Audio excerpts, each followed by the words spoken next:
Hello, friends. Greetings to everyone all across the United States and Canada.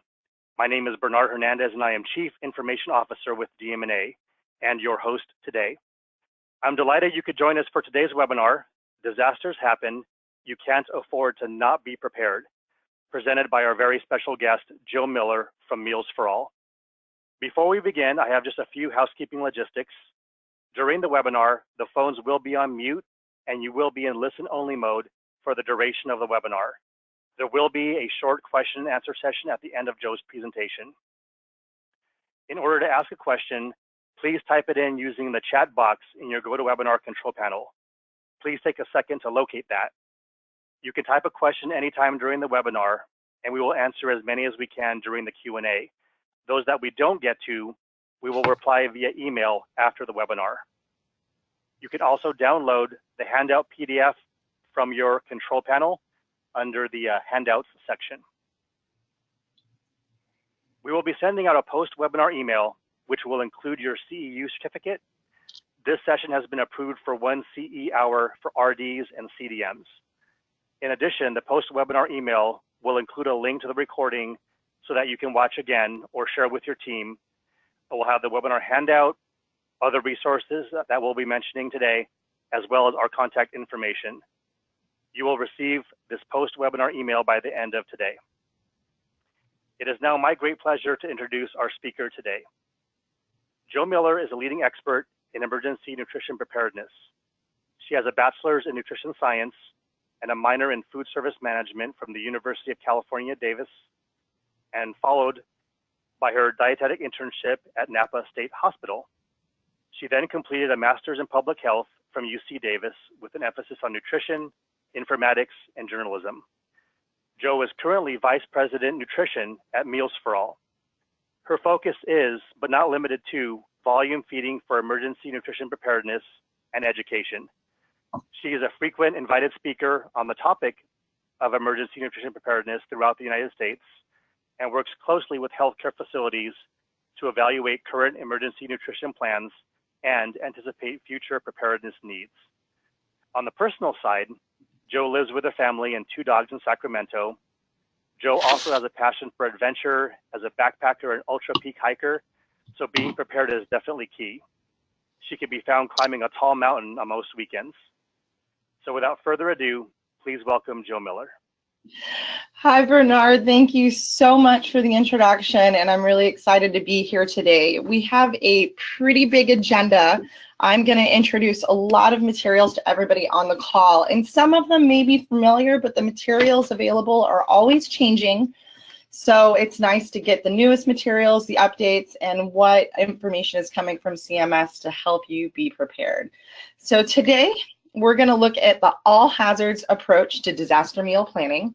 Of course, trends and best practices in food and nutrition services, the new federal regulations, and that's something that everybody really wants to stay up on. Last November, we've got new rules, and we're going to cover those today, as well as provide you resources and tools to be prepared not only for disaster, but for your next survey. And then, of course, last but not least, we're going to talk about food and water storage options that are available to help you be prepared. So 2017 was a really tough year, and I know on today's call we have people all over the nation, and I know that we had asked to throw in questions in the chat, but if there's anything that you want to share when we do our follow-up at the end, how you were impacted by 2017, lessons learned, please throw those in the chat box also and share those with us. We know that many of you were impacted. It was a multi-billion-dollar year last year, and then one of the big challenges were $306 billion in damage were created by disasters, and it wasn't just the hurricanes that we heard about. There was, of course, the trio Harvey, Irma, and Maria that contributed billions. But we had tornadoes, ice storms, hail, fires, flooding all over the United States. And this infographic by NOAA, I find to be just one of the most helpful pieces of what went on throughout the nation last year, because of course we spent a lot of time focusing on these three events down here, and then of course the fires in California, Northern California, and some of the flooding that followed. But the Midwest had quite a year between ice storms, tornadoes, as well as a number of, I'm trying to think and I apologize, ice storms, tornadoes, and then hailstorms. And it was very interesting, the intensity of last year's hailstorms. So as we kind of look at some of the challenges that happened last year, these were some of the events that were all over $1 billion that came throughout the nation. And as we look at this, it really emphasizes what we saw on the last slide. It wasn't just Hurricane Harvey, Maria, and Irma, but firestorms, hailstorms, severe drought, flooding. We had a number of tornado outbreaks. And many of these events, these are just the over $1 billion events that happened throughout the United States last year. What's interesting as we start to look at what we're going to see in 2018, they're already starting to predict that 2018 is a very intense hurricane year. So as we look back at the hurricane season, last year we did have the tail end of an El Nino, and they say that's what led to some of the warmer waters and some of the storms. But this year they're saying that we have a little bit of a La Nina, and that may contribute to a significant amount of hurricanes. So they're expecting, I think when I checked earlier this morning, they were expecting something around 17 tropical storms, and 7 of those to become named hurricanes. So it's a good time to start thinking ahead, plan, prepare, and mitigate. And that is exactly what FEMA wants us to do. Plan, prepare, and mitigate. And we want to do this before, during, and after a disaster. So FEMA, if you haven't spent much time on FEMA, there is many resources available, not just for your healthcare facility, but also for home. And I do want to stress in today's call, we're really focused on healthcare, CMS regulations, how to be prepared at work. But as we're having this conversation, I encourage everybody to think about not only how are you going to be prepared at work, but how are you going to is the same conversation. And from 2017 and our partners throughout the United States, one of the things that we heard over and over again was during the disaster, staffing became one of the biggest challenges. And part of that had to do with making sure your family's taken care of, making sure your home's taken care of, making sure that your animals are taken care of. So as we have this conversation, also think, be prepared at the workplace, but be prepared at home so that as you need help at the workplace, you know that everybody is taken care of. So this slide right here, I sometimes call it how to lie with statistics. And this is looking at the major disaster declarations by year from FEMA. And you can see that it widely varies year to year. 2005 was one of the worst major natural disasters that ever happened in the United States, and that of course was Hurricane Katrina. But as you look at 2005 and you compare that to 2011, 2011 was a very intense year, and you may think that it was even worse dollar-wise, but it wasn't. 2011 though was a year that we saw significant flooding throughout the West Coast, fires, ice storms. There was a series of very intense nor'easters that year, and that's what contributed to 242 major disasters declared. Last year, we had 137, and on the grand scheme of things, when you look at year to year, that doesn't look that bad. But again, last year, we really topped in the billions on what was happening and the disasters that we had, as well as the damage that was created. And in 2018, we're actually faring very well. We're in mid-April, and we've had 7. So far, so good. Fingers crossed for the rest of the year. One of the things that we really want to focus on as we're planning, preparing, and mitigate before, during, and after is do and complete this all-hazard vulnerability assessment. This is something that is required by CMS for every healthcare facility, and now per the new CMS rule, which we'll get into more details on as this presentation goes on. But this is expected not just for inpatient healthcare facilities, but also any of those other outpatient healthcare facilities that are identified by CMS as needing to follow this new rule. So if you're a hospital and you have a transplant clinic associated with you, or maybe hospice, renal dialysis clinic, those campuses also need to complete these all hazard vulnerability assessment. So this is just a list. This is not a complete list of things that you want to consider, but as you are doing your vulnerability assessment, consider loss of normal water supply, economic disruptions. If there were a disruption in your region, that affect your delivery. Back to some of those WHO riots that happened in Seattle all those years ago downtown. Any healthcare facility that was in that region, of course, wasn't getting their normal prime vendor deliveries. They were probably having challenges with staff. Ability to prepare and make food would have been disrupted. Armed individuals is, of course, something that every single healthcare facility needs to have in your top 5 hazard vulnerability assessments. I hate that this is the reality of today, but it is, so make sure that your staff is trained. But as we go down this list, items like gas leak. Many of the infrastructures throughout the nation are aging, and we've seen in different places throughout the United States areas where gas leaks have significantly impacted neighborhoods.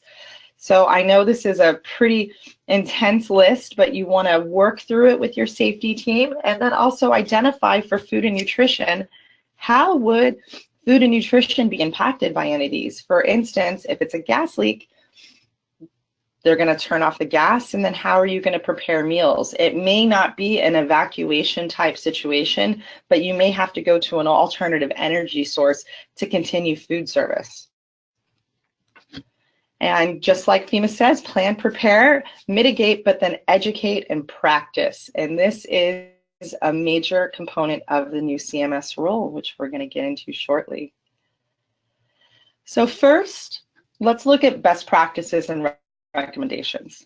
For many healthcare facilities throughout the nation, you have emergency supplies on site and you're rotating every 6 months to a year. And this is a best practice for most of us. And the reason why is because we're mostly following canned foods, and our Julian dates are anywhere between 6 months. Sometimes we are able to get over 12 months on the dating on some of our non-perishable products, but we're really creating best practices based on expiration dates of products that we're using on hand. If you are using a more shelf-stable product, just make sure that you update your best practices or update your policies to say we are rotating per manufacturer's guidelines or per manufacturer's expiration. And that way you're always right, as long as you are checking your manufacturer's guidelines. Another thing that is a best practice is having a nutrient analysis. And for those of you in California, this is an expectation that you have at the very least, a macronutrient analysis that mirrors your regular diet. And this is a best practice for the nation. And part of the reason why is when this became regulation in California, way back in 2013 is when we first saw it, we started reviewing lots of menus. And as we reviewed our menus, we realized that many of our disaster plans were lacking in macronutrients, specifically protein and calories. And remember, I stressed earlier in the presentation that you want to start thinking about home. The same goes for your home disaster plan. Many of us have purchased and have put disaster plans in place for home use, and I would definitely revisit them because oftentimes what we're purchasing at a store may only be offering 900 to 1200 calories a day, and that was what we saw as we started evaluating many of our menus. So check your nutrient analysis and make sure that you are meeting your patient and staff's expected needs in that disaster. Next, of course, post your policy and procedures manual.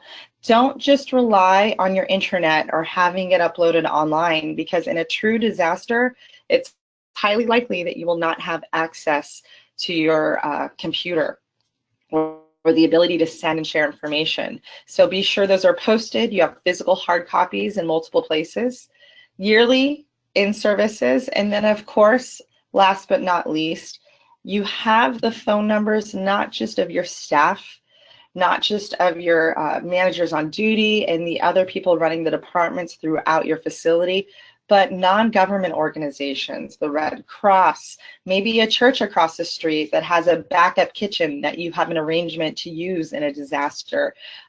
City council members, have the numbers to anybody that may be useful and of need during that disaster. And it could really make the difference between getting information in a timely manner, getting staffing in a timely manner.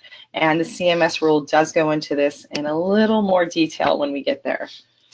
So next, let's meet it. So first, I want to say we're focusing today on the new federal regulations by the Centers for Medicare and Medicaid Services. You may have more strict regulations for your city, state, and county. And so, for instance, California and Florida do have significantly more strict regulations than the new CMS Disaster Rule. And I do want to stress that it is still our obligation to know what those are. And if you have any questions, throw them in the chat box, and we'll go over some of them as we have time. Okay, so e-tags. Why do we have new regulations? Why weren't the old ones good enough? Well, in 2005, Hurricane Katrina, of course, hit New Orleans, and then a few weeks later, Hurricane Rita followed right behind it.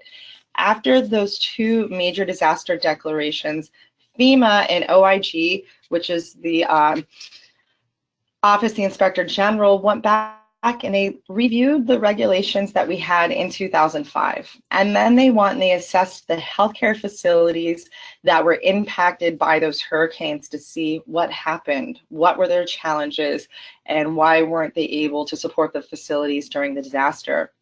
During that investigation, they found that 94% of facilities met standards, which was awesome. They had an A. 80% of them had sufficient training. That's pretty good too. But 100% had complications. And when they realized that they were giving out A's on meeting federal standards, but when 100% of the campuses had issues, even though this was a major disaster, they knew that something had to change. So in 2013, they introduced the new rule in its raw form. We all had a chance to review it. It went back. And in 2017, in November, it became regulation.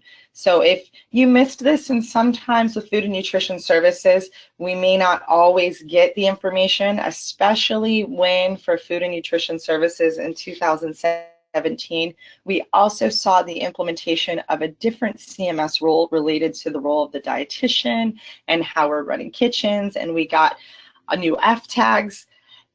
I found that for many healthcare facilities, those new regulations really ended up taking precedent and put the preparedness rule in the back burner. So if you have any more questions, of course, put them in the chat section or send them over to Bernard after today's presentation. So the rule went into effect November 16th, 2017, and the goals of the new rule were actually to create patient, resident, client safety. In the past, skilled nursing facilities and hospitals had pretty strict requirements, but those outpatient areas were really lacking, and they wanted to create a coordinated response between types and provider types, as well as to help support the communities during the disaster. So who is affected are 6 inpatient providers, and they were affected by the previous rule, but also 12 outpatient providers. And this is very new to many of these organizations where they previously weren't keeping items on hand or writing strict disaster policies. So again, if you're a healthcare facility and you have one of these 12 outpatient providers associated with your campus, maybe you're providing food for them on occasion, you may want to reach out and make sure that you have a coordinated effort. So these are the conditions of participation for the new rule. There's 4 major components. There is a 5th related to generators, but we're going to focus on these for now. First, a risk assessment. And we already did that together when we were looking at our all-hazard vulnerability assessment. One of the things that I would like to stress, since we're all food and nutrition professionals, is that we start thinking, how would each of those hazards affect food service, and production. So again, if you're looking at loss of water supply, okay, we have no water. How are we going to get food out? Do we have a backup water supply? Is there an airborne bacteria where we can't even go to our backup water supply? Maybe we'll have to have food brought in from an outside facility. So these are some of the conversations that you're going to want to have with your safety team and the Food and Nutrition Services Department as you evaluate the nature of disasters. Policy and procedures. Now, of course, under policy and procedures, this is where they really cite food and nutrition and what our role is and what our expectations are. And we'll get into that in more detail in subsequent slides. Communication. Of course, we want to maintain communication, but the communication component of this new rule isn't just how we're communicating department to department, but they want us to make sure that we have the numbers and relationships with federal, state, local public health departments and emergency systems. And this is where getting involved with your local healthcare coalitions can be very important, because having those relationships in your cohort built in advance will be critical to preventing that bottleneck when a true disaster happens. And then, of course, training. In the new rule, you have to conduct initial and annual trainings as well as drills. And one of those trainings does need to be full scale.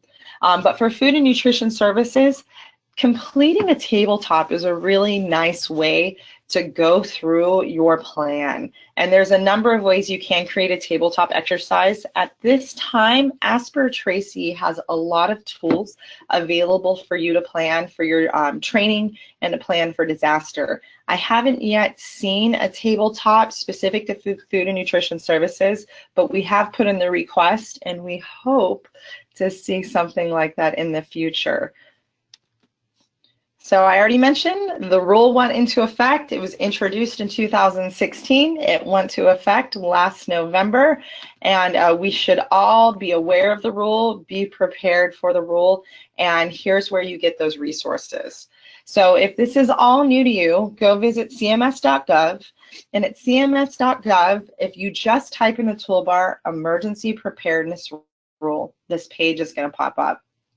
On this slide, I have everything under downloads on the right, but it'll come up underneath the Emergency Preparedness Rule if you Google it. And by all means, for those of you on the call, Google it right now and make sure that you have that available and you know where to find those resources. What's great is on the download page, you're actually going to be able to download the advanced copy of the Emergency Preparedness Interpretive Guidance, and that is very critical to help your department be prepared for the survey process.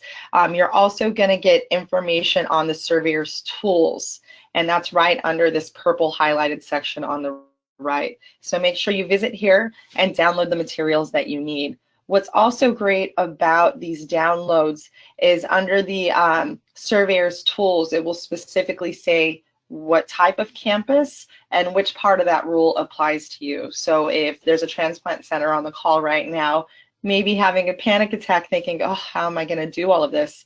Within those surveyor's tools, it's going to tell you what does apply to your facility specifically and what does not. So I mentioned that we are specifically cited in food and nutrition under policy and procedures, and under the interpretive guide, under the conditions of participation, not the interpretive guidance, this is what it states. Provision of sustenance needs for staff and patients, whether you evacuate or shelter in place, including but not limited to food, water, medical, and pharmaceutical supplies. The biggest challenge of this sentence is this word right here, evacuate. This is new to many of our healthcare facilities. Many of us have not historically planned for evacuation within our disaster supply. And then the other challenge is food, water, medical, pharmaceutical. How are we going to do that? So work with your safety team, and as this conversation goes on, we're going to talk a little more about how to do that. Next, we're looking more at the guidance. And so in the interpretive guidance, it was very interesting. They state, just like in the conditions of participation, you have to be able to provide for adequate sustenance for all patients and staff for the duration of the emergency. Under the guidance, though, this is where they added that you want to have the flexibility. You have the flexibility to identify who you are going to be feeding, and then they added in this next slide right here, community. So additionally, inpatient facilities need to determine their supply needs. They are expected to consider the possibility that volunteers, visitors, and individuals from the community may arrive. So while we do not see in our conditions of participation CMS talking about feeding patient, staff, and the community, you do find that verbiage under your interpretive guidance. So be sure that as you're sitting down with your safety team and you're evaluating how many patients, how much staff, how much potential surge, and that's what we call the community, you want to evaluate that with your entire team. And I'm going to go back to this slide again and stress, though, under the CMS rule, they're not telling you you have to use this percentage for this many people at this ratio. You have the flexibility to identify your need. And we're going to go over a tool in a few slides that's going to show you how you can do that. So when the new rule went into effect, we got 44 new emergency preparedness tags, and you'll see those referred to EP tags or E tags. And I have highlighted here a number of tags that specifically relate to food and nutrition services in one capacity or another, and it may be just training, emergency power policies, but I definitely recommend that everybody review the surveyor's tools as well as review these tags in particular to make sure that your department is prepared. For the purposes of today, we're not going to go over each individual one, but if you have additional questions, feel free to reach out. So we just talked about the new rule, the new EP tags. There are many, many resources to help your healthcare facility be prepared. And not just resources from CMS, there's many resources from healthcare coalitions, resources available from your community. And I do want to stress your healthcare facility is only as prepared as your community is prepared. So as we're thinking about disaster planning, start thinking about not only is your facility prepared, is your neighborhood prepared, is your community prepared, and do you have a joint plan? And this is where those healthcare coalitions really come into effect and can be very useful.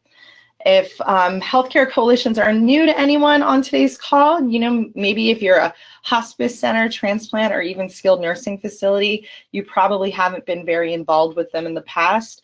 We highly encourage you to hop on CMS under cms.gov in emergency preparedness rule.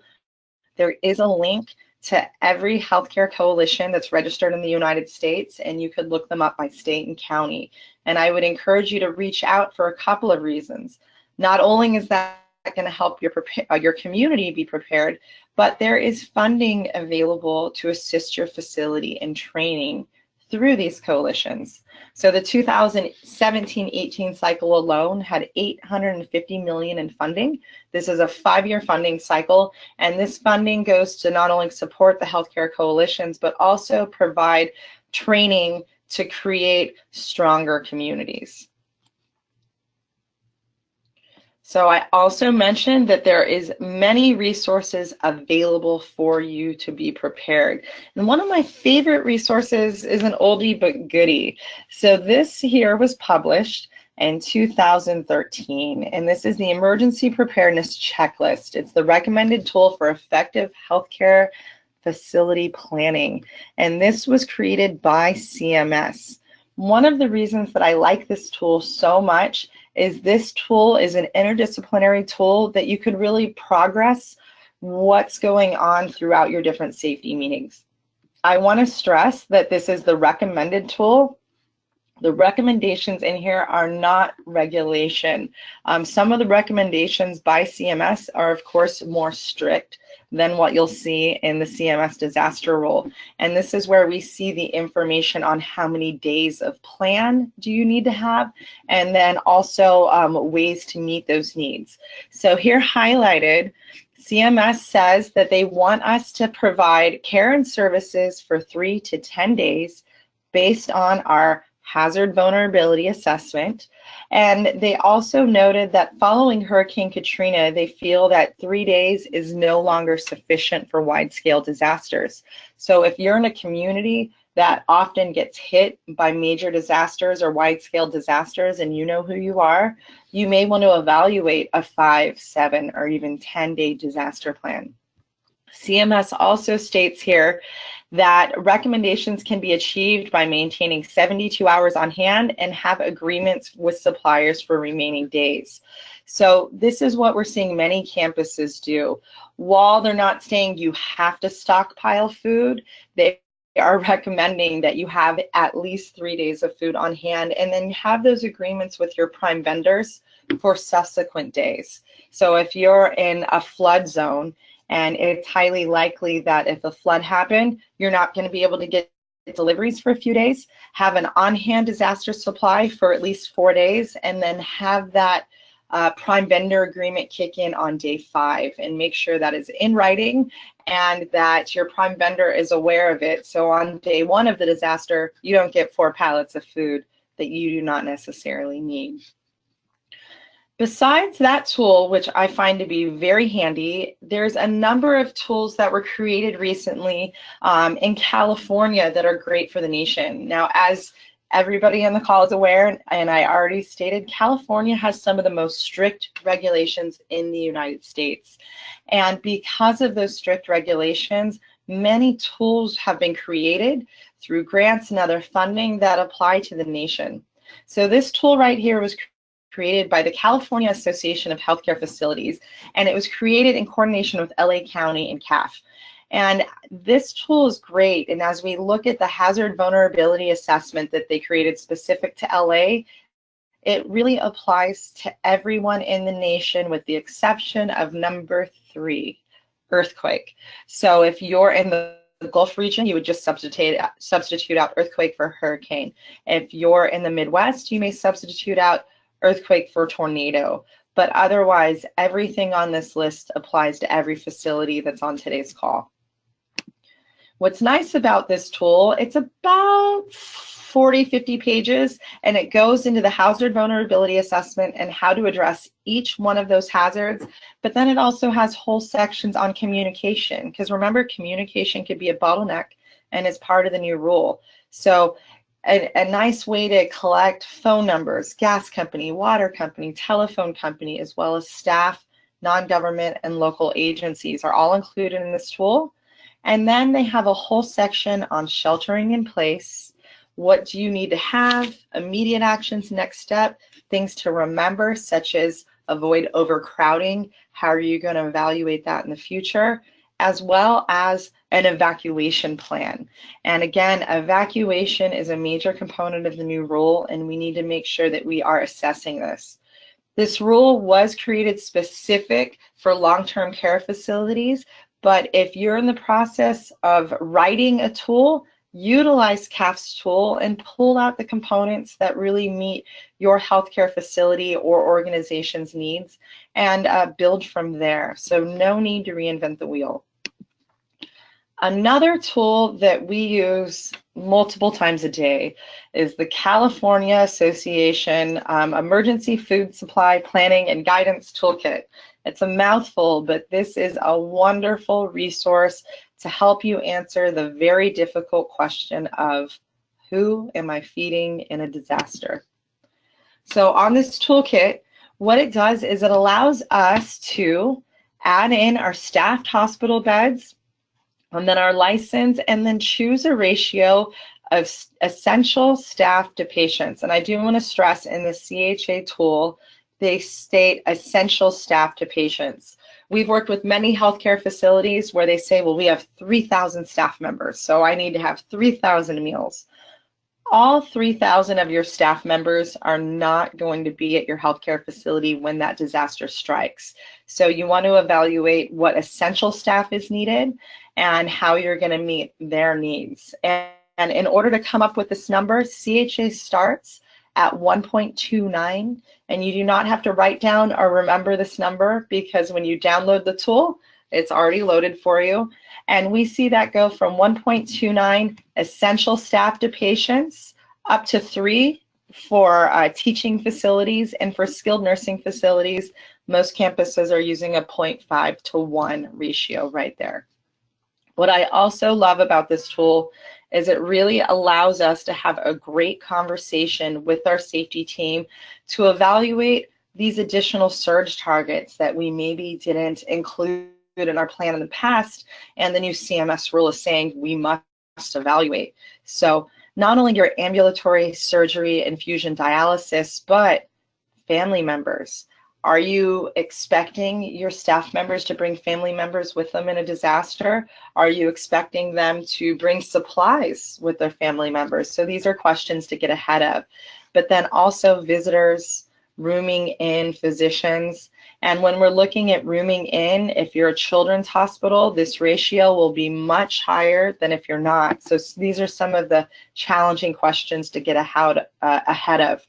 What's really nice about this tool, everything in pink, you can adjust your ratios, and everything in blue here is locked. So it's going to auto-populate throughout your entire tool. So if we look at the next slide, it actually, this is the second tab in the tool, it goes into calories and it goes into therapeutic diets. So this is a really nice way to adjust, again, everything in pink. You know, maybe your calories for your pregnant lactating, you're going to provide 2,200 calories, and then it's going to give you your average and then help you plan your diet as you move on. So this is a very valuable, very comprehensive, and on the California Hospital Association website, you can not only download the Excel file, but there is a YouTube video to train and also a workbook with the regulations to help walk you through how to use this tool. Okay, so we've talked about the regulations, best practices, resources to help us get prepared.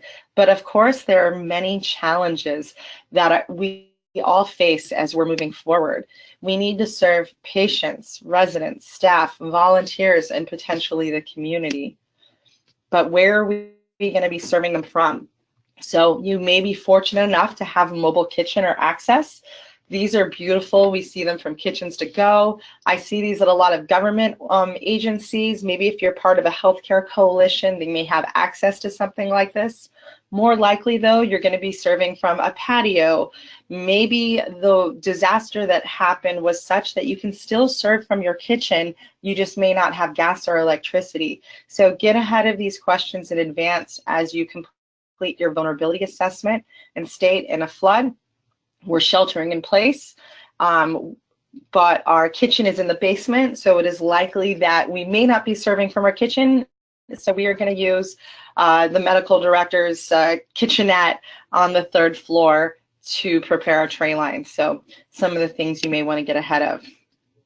Other considerations as you're planning is, of course, care quality. You want to try to provide the best patient-resident care, of course. Past survey, it's a huge new rule, and we want to make sure we're meeting the component. But storage and financing are huge challenges when implementing a new comprehensive disaster plan. As we work with many facilities throughout the United States, we found that many people historically hadn't had a plan or kept a plan in place and just relied on relationships with prime vendors. And CMS really wants us to see that we can be sustainable for a few days and have those relationships with prime vendors kick in later on. So storage can be a huge challenge. Other considerations, though, are, of course, we want to provide the best patient care. So do you have a plan that's going to meet everyone's needs? Do you have a high population of people on dialysis, people requiring low sodium, a diabetic, heart-healthy cardiac diet? While this is not regulation throughout the nation, it is regulation in California, but also we are trying to prevent negative outcomes and meet our patient residents' needs. And unfortunately, many of the food items that we may choose for our disaster plan are not going to be appropriate for our therapeutic populations. So you want to consider, how are you going to meet their needs? Secondly, alternative textures. One of the biggest take-homes that we got from our partners throughout 2017 and the disasters that we saw throughout the nation was challenges with staffing. Many of our campuses actually maintained electricity, they had resources, and some even had deliveries throughout a disaster. But the challenge that they found was having food and nutrition staff that knew how to read a menu, were able to scale a menu, or even prepare appropriate textures. So these are some of the questions you want to ask yourself now, and make sure that you have a training tool or even a food mill or hand crank blender or something that, in lieu of not having electricity, you can still meet the needs of puree and mechanical soft textures. Also, we want to definitely consider time as a public health control, or temperature. You want to have plenty of thermometers on hand if you're using temperature as your public health control, and also make sure that you have those logs with your emergency supply so that it's seamless when a disaster strikes and you have that documentation. And then, is it easy to prepare? I already mentioned that staffing was a huge challenge in 2017 for many of our partners. So you want to make sure that as you're writing your disaster plan, you want to write it to a level that anyone in your healthcare facility could read it, follow it, and prepare the meals. So let's look at what's to eat. There are many different things available, and we want to make sure that you're meeting the new CMS preparedness rule well. So some of the considerations are comfort and familiar foods. And this is actually a recommendation from the American Red Cross. And the American Red Cross recommends familiar and comfort foods because they find that it provides peace of mind. If you're providing people something that looks familiar, it makes them feel like everything's going to be okay. But one of the new challenges with today's rule is, of course, making sure that whatever we choose is going to be suitable for an evacuation. Therefore, we may want to have lightweight cases, or we've seen many of our partners keep their disaster plan on wheeled metros or in a wheeled locked cage so that they can easily transport those, whether it be to another part of the healthcare facility or to a bus or a truck. And then, of course, you want to make sure that no matter what plan you put in place, you want to utilize that food near the end of the shelf life, whether it's in 1 year, 5 years, or 10 years.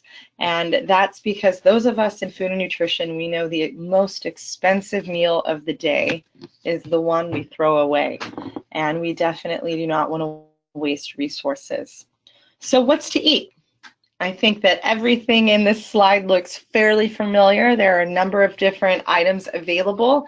And as we go into this section of the presentation, I really want to stress, not only think about how are you preparing food for your healthcare facility, but also how are you going to meet your needs at home, for your family, for your community. And some of the options that we're going to talk about right now that may not be appropriate for healthcare may be very appropriate for home care. So first, traditional canned supplies, MREs, or meals ready to eat, emergency food bars, liquid supplements, and then freeze-dried and dehydrated meals. So traditional canned supplies are what many of us are relying on throughout the nation.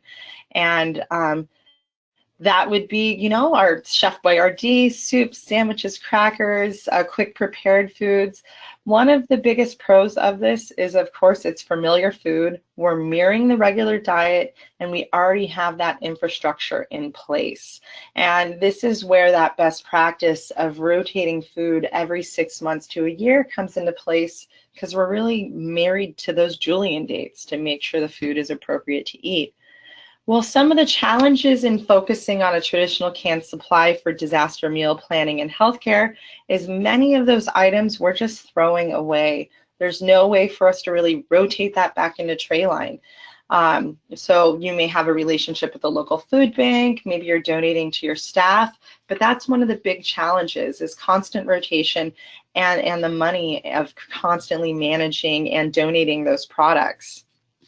The other challenge that actually I realized I did not add here was having staff that has the ability in multiple, whether you have gas or electricity, you need to make sure with a canned supply that you have the staff that can read those recipes and scale for that menu.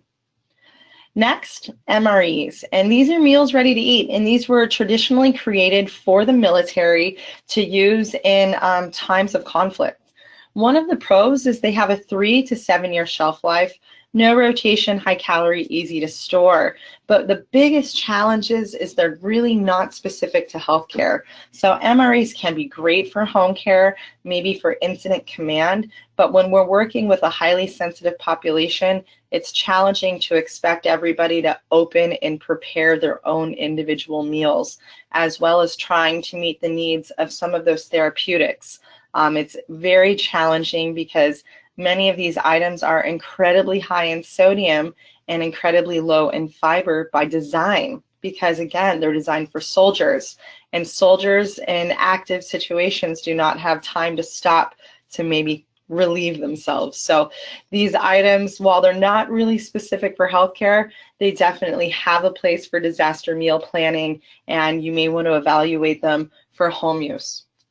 Meal replacement bars are very similar to MREs, where MREs give you more options. They'll have an entree, a snack, a dessert. These are just a specific bar, and the bars have 5 year shelf life generally, tend to be high calorie and easy to store.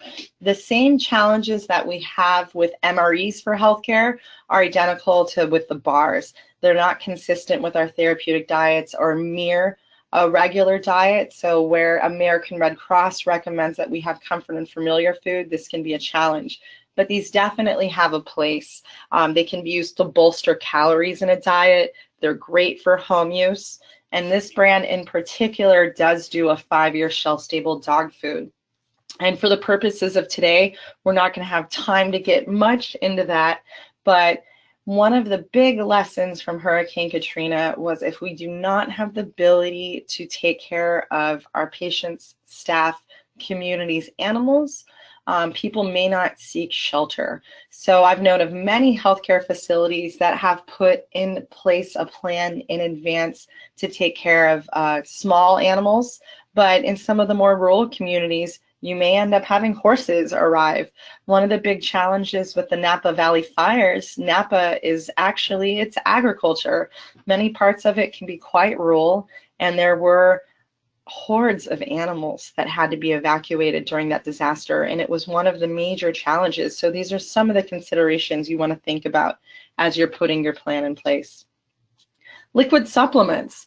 Now, one of the things that's, I guess, a pro and a con of liquid supplements is we all have them. Now, myself as a registered dietitian and clinician, we are always trying to decrease the amount of supplements that we use in our healthcare facilities, but it seems like that battle is never going to be won. So if we have them, use them. They're easy to store, and the best way to utilize supplements in a disaster is just that. Supplement your plan. So it's nice to bolster those calories. So maybe you have a 1,800 calorie plan or a 1,500 calorie plan. You can utilize that supplement to really round out your overall disaster supply. Or if you're working with a highly sensitive population that has higher caloric needs, you may be trying to meet the needs of 2,400 or more. You have a young male population, maybe you're in behavioral health.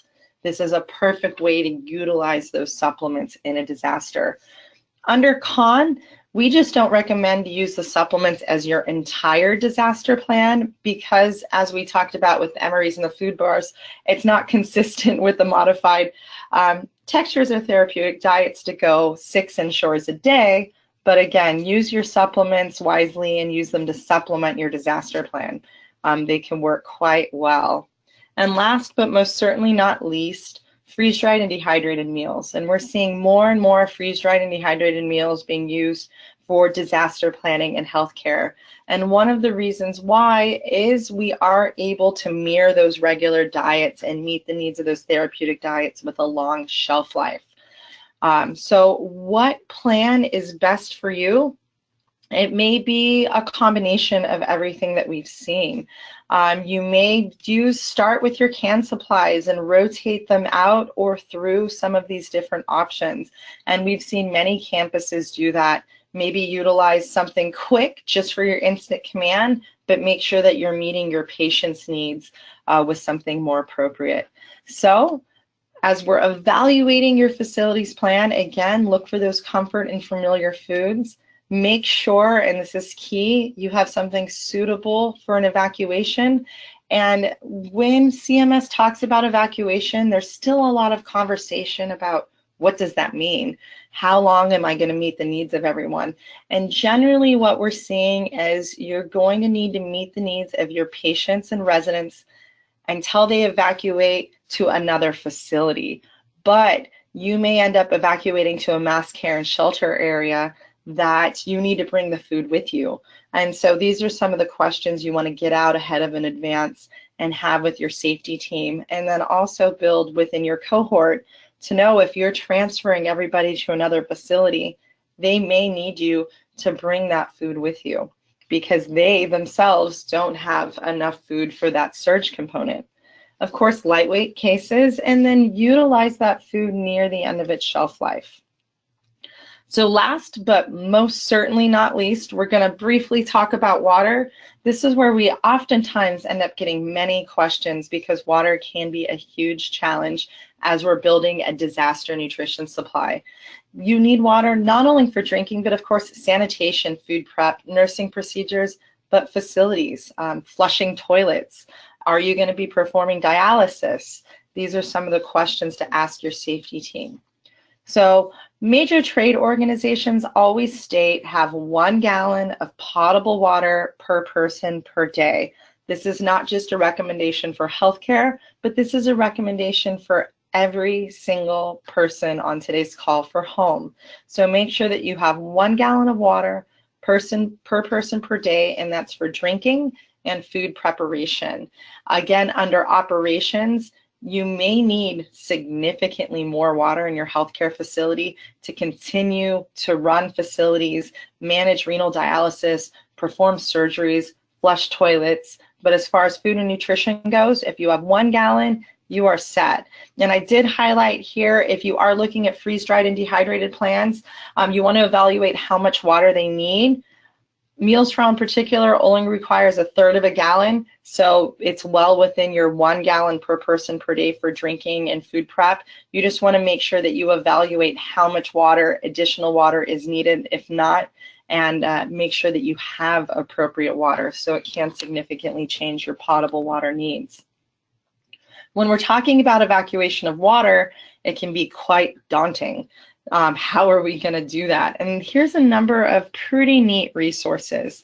One of my personal favorites is canned water. It is shelf stable, and you can get canned water with anything from 30 to a 50-year shelf life. But there are other options because canned water can be quite expensive. And so if you look in this far left corner right here, the water blocks, I think, are a great alternative to canned water. And what's neat about the water blocks is they take about the same surface area to store the same amount of water, but you could Tetris them together and pull them apart for evacuation. And these are 3-gallon blocks, and you would add a water preserver and rotate those every 5 years. And I've known of some campuses that when they do their rotation, they're putting this water in, they're utilizing it to water the plants or to do other facility items rather than just dumping it. But if you are using a tank or a drum, that is a-okay. Just make sure that you have food grade hoses and food grade items on there as far as what's coming out of there, and then how are you going to transfer that water. So you want to get ahead of having appropriate water buckets, bobs, or bladders so that you can transport the water from point A to point B and have that in your plan. So we covered a ton of information today, and we don't have a ton of time for questions, but we did promise that questions we can't get to today, we're going to make sure to get answers to everybody on the call afterwards. But here's your homework. Considerations and meal options. So Does your facility have a written plan? Everyone on today's call should have a written disaster nutrition plan available. Are you confident that you're going to pass survey with this plan? Do you have a complete meal inventory? And we always hear from partners of ours where a surveyor came into the facility and quite literally counted every single box to divide out how many people they're going to meet the needs of. But this also comes down to a joint commission expectation that you have an inventory of items you're going to use in a disaster. Of course, do you have enough emergency water? And can you meet the needs of patients, staff, visitors, and surge? So I know that we covered a ton of materials today. It may feel a little daunting, but we have many resources available. And I want to thank you and hand it on off to Cheryl. Well, fantastic, Joe. I want to thank you so much for your presentation. It was simply informative. Sounds like I am echoing. But I want to say, ladies and gentlemen, my name is Cheryl Townsend. I'm the National Sales Manager for Meals for All. On behalf of the entire Meals for All team and our President, Lee Pinter, I want to thank you for joining us today. I have a little backfeed going on my end, so I'm going to wrap up my session, but I do want to say that Meals for All is an emergency preparedness meal plan.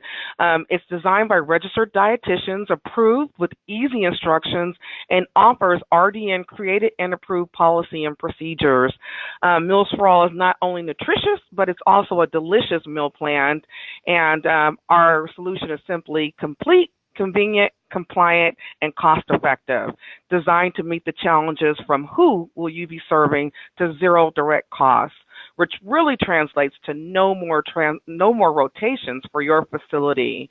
And you know, Meals for All is not just a disaster meal provider. We really are here to be your partner in emergency preparedness.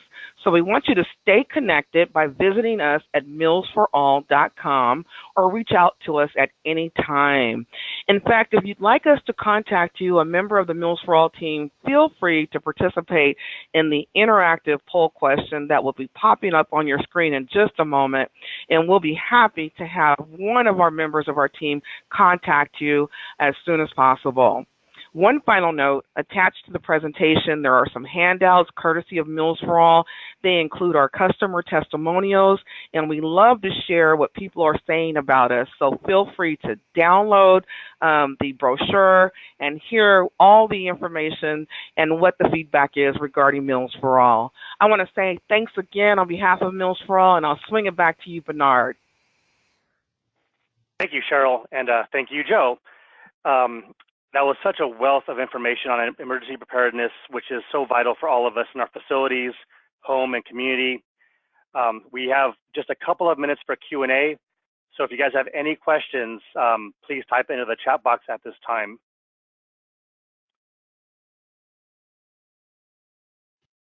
Joe, I think you did such a tremendous job that, I think I see some questions coming through. One question was, are we going to get the slides?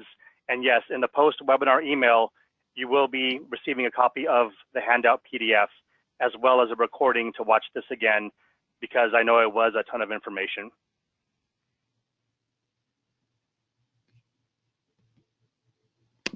Joe, there is one question about serving sizes. Serving sizes. So it was the serving size. I guess what I can say is to Barbara, I guess the question is the serving size on Meals for All or serving sizes in general. So let me answer this as a general question. As you're planning your disaster nutrition plan, you really want to focus on standard serving sizes. So if you're doing a fruit serving, you're going to be focusing on a half cup. On your entrees, it may be 3/4 cup to a full cup. So you don't want to have any major changes on your serving sizes as you're planning your comprehensive disaster plan. If you're looking at the serving sizes we provide in particular, we are dietitian created and supported, and you'll find those serving sizes are consistent with meeting USDA needs for a complete nutritious meal. So we do provide half cups of our fruit and vegetables as far as our sides. All of our entrees are 3/4 cup to a full cup, providing 2,000 to 2,100 calories per day.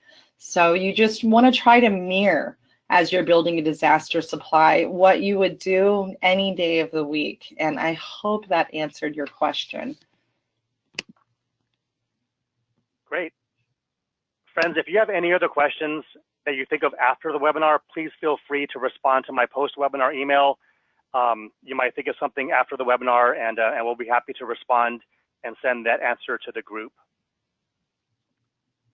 So once again, guys, by the end of the day, you will receive a post-webinar email from DM&A, which will contain today's presentation handout, your CEU certificate for RDs and CDMs, a link to the webinar recording so that you can watch it again or share with your team, some information and resources, and also some contact information for Joe, Meals for All, and also for us at DM&A.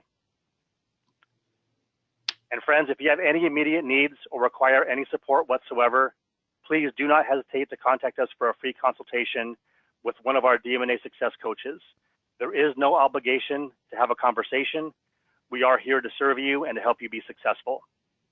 Thanks again to Joe Miller for presenting today, and also to Lee, Cheryl, and our friends at Meals for All. Thank you for the wonderful, wonderful service you guys provide. So that wraps it up. On behalf, go ahead, Joe. I said thank you so much, everyone. Thank you so much for attending, and we look forward to talking with you. Yes, on behalf of Joe and myself, thank you for attending our webinar. Have an amazing rest of the day. Goodbye, friends.